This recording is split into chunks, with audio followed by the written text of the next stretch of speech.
Now in this video, we're going to find V1 and V2 in the circuit using the node voltage method, okay? So they're going to give you this particular circuit and they want you to find the voltage across this resistor, which they label as V1, and this resistor, which they label as V2. Now we know we're going to use the node voltage method to solve this, so we're just going to label all of these central nodes. We're going to call this node 1. This is node 2. Now because we're going to be using the node voltage method, we're going to be finding the voltage at each node. So I'm just going to write it as V1, V2, right? Now we know we're going to have one more essential node down here, and this is going to be our ground node, which we can call our reference. Now for the polarities, we know it's going to be positive to negative, where the ground terminal is. It's going to be positive to negative. All right, so let's write the node voltage equation at node 1.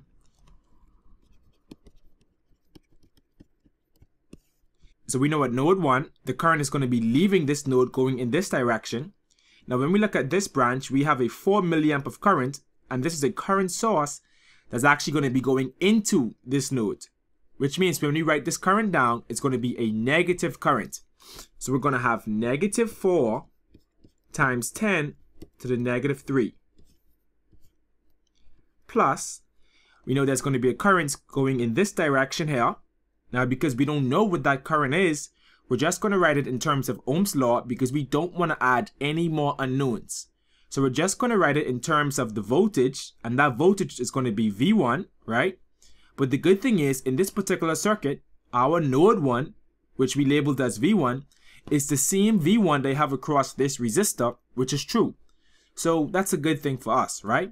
So we know we're going to have V1 over 6,000.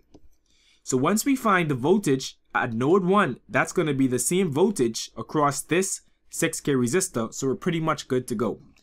Now we have a current that's going to be leaving this node going in this direction here, and the good thing is there's a 6 milliamp of current, and this is a current source that's actually going to be flowing in this direction. So because we know that current source, it's going to be plus 6 times 10 to the negative 3. And finally, we have one more branch that's going to be going this way.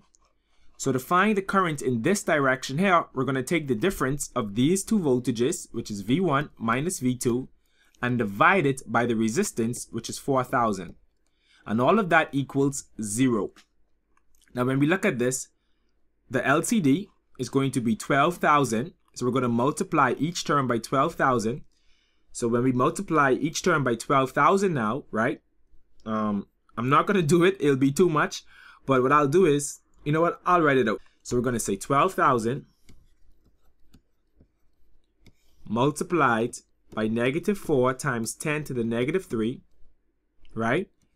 Plus V1 over 6,000 plus 6 times 10 to the negative 3. Of course, this is a different way I'm doing it this time from what I normally do it.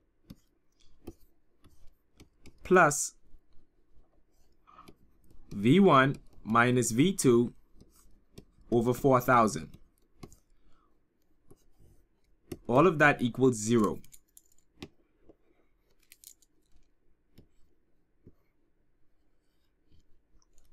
Okay, now when we start to simplify this, we know 12,000 times the first term is going to give us negative 48 plus 2V1 plus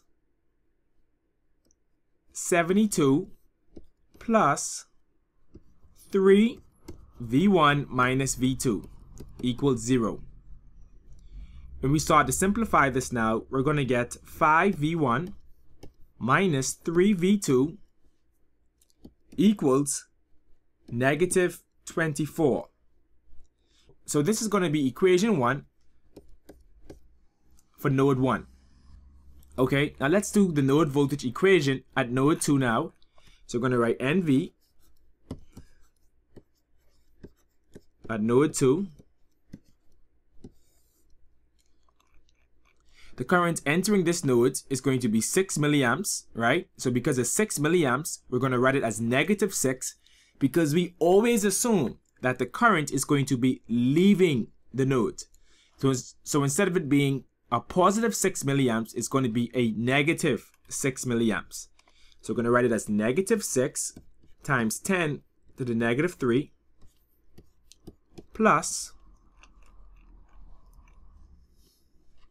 the current in this direction here is going to be the difference of these two voltages, assuming that the current is now going to flow this way, divided by the resistance, which is 4,000. So we have V2 minus V1 over 4,000 plus we have the current in this direction here, which is going to be the voltage V2 divided by the resistance 3,000. So we have V2 over 3,000 plus. Now to find the current in this resistor, we know the voltage is going to be V2 because these two resistors are in parallel, which means if this has a voltage of V2, this also has a voltage of V2. So we're going to write the current in this branch as V2 over 6,000.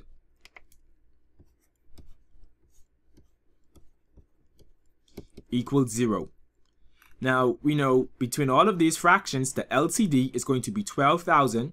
So when we multiply each term by 12,000, we're going to get negative 72 plus 3 V2 minus V1 plus 4 V2 plus 2 V2 equals 0.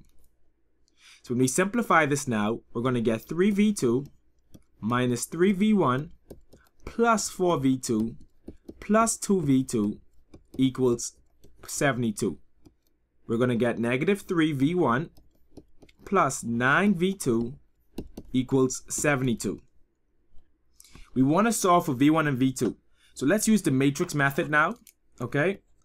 We know for node 1 we're going to have 5V1 minus 3V2 equals negative 24. So we have 5, negative 3, positive 9, negative 3. Now we have negative 24, right? So we have V1, V2 equals negative 24, 72. Now we're just going to perform matrix multiplication, taking the inverse of A, multiplying it by B. That's going to give us V1, V2 equals V1 equals 0 volts and V2 equals 8 volts. So the voltage V1 is 0 volts. So the voltage at this node is 0 volts. Does this make sense? Well, let's look at it, right? From this perspective here. There's a current source that's flowing, right? And we're not going to worry about node voltage. We're just going to look at the circuit for what it is. We have a current source that's going to be flowing in this direction here. Once it reaches this node here, this current source can split into 3 different ways. It can go this way, it can go this way, or it can go this way. Do you see that? So this current source can split to go either this way, or that way. Okay? Now think about it. When the current enters this node right here, current is always going to take the path of least resistance. This has a resistor. This has a resistor. This branch has no resistor, which means the entire 4 milliamp of current is now going to flow in this direction here, which means there will be no current passing through this branch right here. Do you see that? And if there is no current in this branch, guess what? There is no voltage. Now you might be saying, well, what about this branch here? Isn't current going to flow this way? That's correct. Current is going to flow this way. But think about it. When the current reaches this branch, reaches this node here, it can either flow up or it can flow this way. Which way do you think it's going to go? Well, think of the path of least resistance. There's a 6K resistor here. So the current will not take this path at all.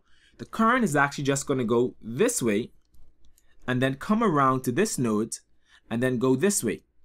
So essentially, this resistor does not really play a factor in this particular circuit, which means the voltage V1 at this resistor is going to be 0 because there is no current flowing through this resistor. So we know V1 must equal 0 volts. Now, of course, we already found that, but I just wanted you to see exactly what was going on in that circuit, right? So just remember, current is always going to take the path of least resistance. So this was a good problem. It allows us to think about what is actually happening in the circuit. And all in all, I want you to see the variety of problems they can give you. They can bring you so many different problems.